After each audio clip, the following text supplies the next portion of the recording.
Breaking news చూస్తున్నాం. తెలంగాణలో అధికారంలోకి వస్తే ముస్లింల రిజర్వేషన్లు రద్దు చేస్తామని కేంద్ర హోంమంత్రి అమిత్ షా ఇటీవల చేసిన వ్యాఖ్యలు చిచ్చు రాజేశాయి. దీనిపై కాంగ్రెస్ పార్టీ తీవ్ర స్థాయిలో ధ్వజమెత్తింది.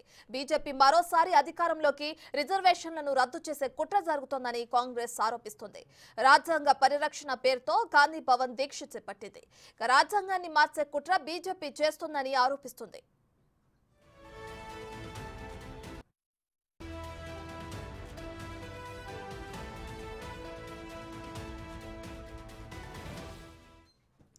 ఇటుక తెలంగాణలో అధికారంలోకి వస్తే ముస్లింల రిజర్వేషన్లు రద్దు చేస్తామని కేంద్ర హోంమంత్రి అమిత్ షా ఇటీవల చేసిన వ్యాఖ్యలు చిచ్చు రాజేశాయి. దీనిపై కాంగ్రెస్ పార్టీ తీవ్ర స్థాయిలో ధ్వజమెత్తింది. బీజేపీ మరోసారి అధికారంలోకి వస్తే రిజర్వేషన్లను రద్దు చేసే కుట్ర జరుగుతోందని కాంగ్రెస్ ఆరోపిస్తోంది. రాజ్యాంగ పరిరక్షణ పేరుతో గాంధీ భవన్ లో దీక్ష చేపట్టింది. అయితే రాజ్యాంగాన్ని మార్చే కుట్ర బీజేపీ చేస్తోందని ఆరోపిస్తుంది.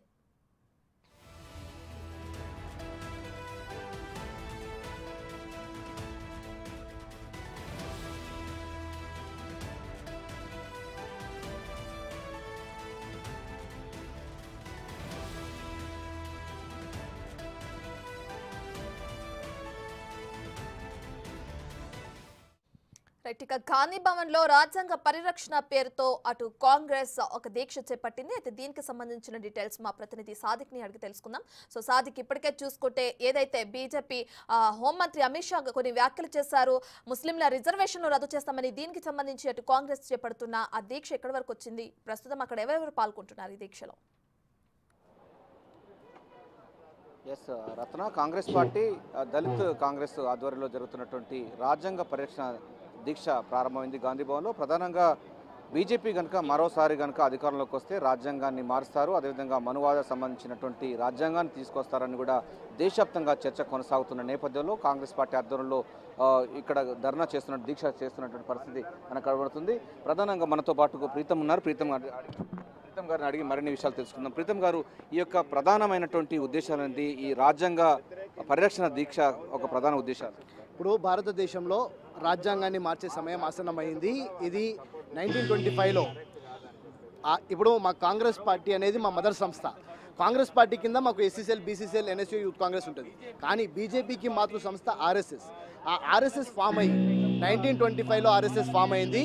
ఫామ్ అయినప్పుడు గోల్వాల్కర్ గారు చాలా స్పష్టంగా చెప్పినారు, 100 సంవత్సరాలలో భారతదేశాన్ని హిందూ దేశంగా ప్రకటిస్తామని చెప్పి చాలా స్పష్టంగా చెప్పినారు. 100 సంవత్సరాలు ఇప్పుడు 2025 కాబోతుంది. 400 సీట్లు వస్తే ఎట్టి పరిస్థితుల్లో రాజ్యాంగాన్ని మారుస్తా అని చెప్పి వాళ్ళ ఎంపీలు, అనంత్ హెగ్డే కర్ణాటకకు చెందిన ఒక ఎంపీ, రాజస్థాన్ చెందిన ఒక ఎంపీ బహిరంగంగా వ్యాఖ్యానాలు చేస్తున్నారు. మా బాబాసాహెబ్ అంబేద్కర్ మాకు ఇచ్చిన రాజ్యాంగం వల్ల ఈరోజు మేము ఇంత తిండి తింటున్నాము, ఈరోజు ఇట్లా బట్టలు వేసుకొని తిరగగలుగుతున్నాం. ఈరోజు మళ్ళా మమ్మల్ని అదే మనుధర్మ శాస్త్రంలో అంటరాని వాళ్ళుగా, శూద్రులుగా తీర్చిదిద్దడానికి వీళ్ళు పన్నాగం పట్టుకున్నారు. ఈరోజు బీజేపీ నాయకులు పూర్తి స్థాయిగా మాలాంటి వాళ్ళని అంచివేయడానికి ప్రయత్నం చేస్తున్నారు. తప్పకుండా రాజ్యాంగాన్ని కాపాడుకుంటాం, కావాలంటే మానవ బాంబులకు తయారయ్యి ఆత్మాహుతికి పాల్పడతాం, కానీ రాజ్యాంగాన్ని మాత్రం మారనివ్వమని చెప్తున్నాం. ప్రధాని ఏమంటున్నారు? నా బొందులో ప్రాణంత వరకు రాజ్యాంగాన్ని మార్చాను, రిజర్వేషన్ ఉంటాయి అంటున్నా. మరి ఇప్పుడు నేనేమంటున్నా, ప్రధానమంత్రి మోదీ గారు ద్వంద్వ వైఖరి ఇప్పటి నుంచి కాదు, 2014లో కూడా పూర్తి స్థాయిగా నల్లధనాన్ని సింగపూర్లో దాచిపెట్టారు కాంగ్రెస్ పార్టీ వాళ్ళు. సింగపూర్ నుంచి మేము తీసుకొని వస్తాము, నల్లధనాన్ని మొత్తం ప్రజలకు పంచుతాము, 15 లక్షల రూపాయలు ఇస్తామని చెప్పిండ్రు. ఇంతవరకు ₹1 రాలేదే. ద్వంద్వ వైఖరి అవలంబించేది కేవలము నరేంద్ర మోదీ గారు. ఈరోజు రాజ్యాంగాన్ని మార్చమని మరి వీళ్ళు చెప్తున్నారు. ముస్లింల రిజర్వేషన్లు రద్దు చేసి మిగతా వాళ్ళకు పంచుతాం. మీకు రిజర్వేషన్ల గురించి ఎందుకు? ఇది మన భారత రాజ్యాంగం ప్రియంబుల్ ఆఫ్ కాన్స్టిట్యూషన్ ఏమంటది? సెక్యులర్ ఇండియా అంటది. సెక్యులర్ ఇండియా అంటే హిందూ, ముస్లిం, సిక్, ఇసాయి అందరికీ సమానము. పిచ్చి మాటలు మాట్లాడితే మాత్రం తిప్పికొడతామని అంటున్నాం.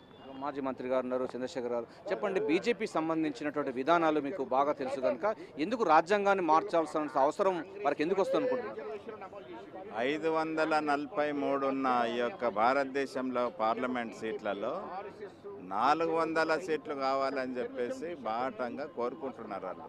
దానికి ఏకైక కారణం ఏంటంటే 400 సీట్లు వస్తేనే భారత రాజ్యాంగంలో మార్పులు తీసుకురావడానికి అవకాశం ఉన్నది.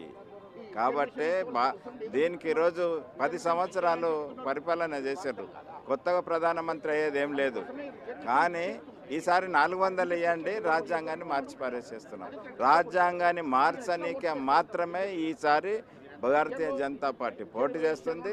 దాంట్లో 400 వస్తే రాజ్యాంగాన్ని మారుస్తామని చాలా మీరు ఇందాక ప్రీతం గారు చెప్పినట్లు ఒక మాట, మోడీ గారు నేను మార్చా అన్నారు.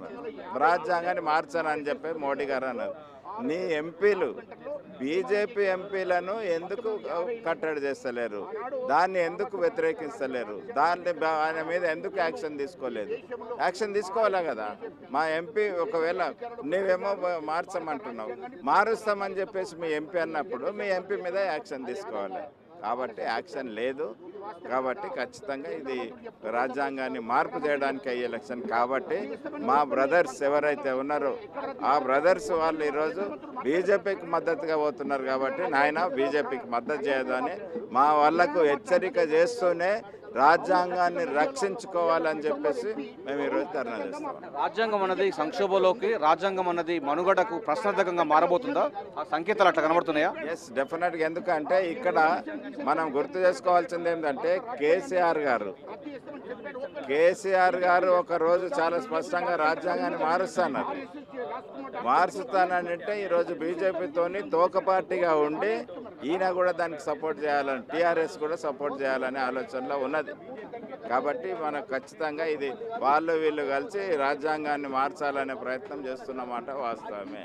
ఇప్పుడు మొదలే మనం రక్షణ ఇచ్చుకోవాలి, మనమే దాన్ని పరిరక్షించుకోవాలి. ఈ ఎలక్షన్లో ఖచ్చితంగా వాళ్ళని ఓడగొడితేనే రాజ్యాంగం నిలుస్తుంది. గజ్జల కాంతం గారు చెప్పండి, ఎందుకు ఈ యొక్క అంటే ప్రధానంగా మీరు ఇట్లా అంటున్నారు, బీజేపీ వాళ్ళు మాత్రం రాజ్యాంగాన్ని మార్చే ప్రసక్తి లేదని వాళ్ళు అంటున్నారు, ఎట్లా చూస్తారు? ఇట్లా భారత రాజ్యాంగాన్ని మారుస్తారని వాళ్ళు 1950లో చెప్పాడు. రాజ్యాంగాన్ని మార్చేస్తాము, రాజ్యాంగాన్ని రద్దు చేస్తామని ఆ రోజు ఆర్ఎస్ఎస్ డాక్యుమెంటరీలో ఉంది. ఆర్ఎస్ రాసినటువంటి డాక్యుమెంట్లో ఉంది. అదేవిధంగా కేంద్ర మంత్రులు అనేక సార్లు చెప్పారు. కేంద్ర మంత్రులు 2017లో చెప్పాడు, 2018 చెప్పాడు, 2021 చెప్పాడు. కర్ణాటకలో కేంద్ర మంత్రి చెప్పాడు, హర్యానాలో చెప్పారు. ఇయలో మొత్తము బీజేపీ రాసుకున్న డాక్యుమెంటరీలో ఉంది. ఎస్సీ ఎస్టీ బీసీల మైనార్టీల రిజర్వేషన్ తొలగించాలి, బాబాసాహెబ్ అంబేద్కర్ రాసిన రాజ్యాంగాన్ని రద్దు చేయాలని వాళ్ళు అనేక సార్లు చెప్పారు. కాబట్టి ఇప్పుడు మూడోసారి ఈ దేశంలో అధికారంలోకి వస్తే ఖచ్చితంగా రిజర్వేషన్ రద్దు చేస్తారు. కాబట్టి దీంతో కాదు, ఇది మరో పోరాటానికి సిద్ధమైన ఖచ్చితంగా ఈ రిజర్వేషన్ కాపాడుకోవాల్సిన అవసరం ఉంది. కేంద్రంలో కాంగ్రెస్ పార్టీకి అధికారంలోకి వస్తుంది తప్ప, లేకుంటే ఈ రిజర్వేషన్ రద్దు చేసే ప్రమాదం ఉంది. అంటే ప్రధానంగా బీజేపీ మొదటి నుంచి అంటుంది అబ్కీ బార్ 400 బార్ అనేది ఎప్పుడైతే నినాదమైందో 2/3 కనుక మెజార్టీ వచ్చినట్టే రాజ్యాంగాన్ని మార్చే అవకాశం ఉన్న నేపథ్యంలో, అందుకంటే ముందుగానే రాజ్యాంగాన్ని పరిరక్షించుకోవాల బాధ్యత ఉన్న నేపథ్యంలో ఇక్కడ దళిత కాంగ్రెస్ అదేవిధంగా పీసీసీ ఆధ్వర్యంలో ఇక్కడ రోజు రాజ్యాంగ పరిరక్షణ దీక్ష ప్రారంభమైంది. ఈరోజు సాయంత్రం వరకు ఉండే అవకాశం ఉంది. ఆ సాయంత్రం తర్వాత దీపదాస్ మున్షి కానీ లేకుంటే కాంగ్రెస్ పార్టీ పెద్దలు వచ్చి ఇక్కడ వీరికి నిమ్మరసం ఇచ్చి ఈ యొక్క దీక్షను విరమించే అవకాశం అయితే కనబడుతుంది.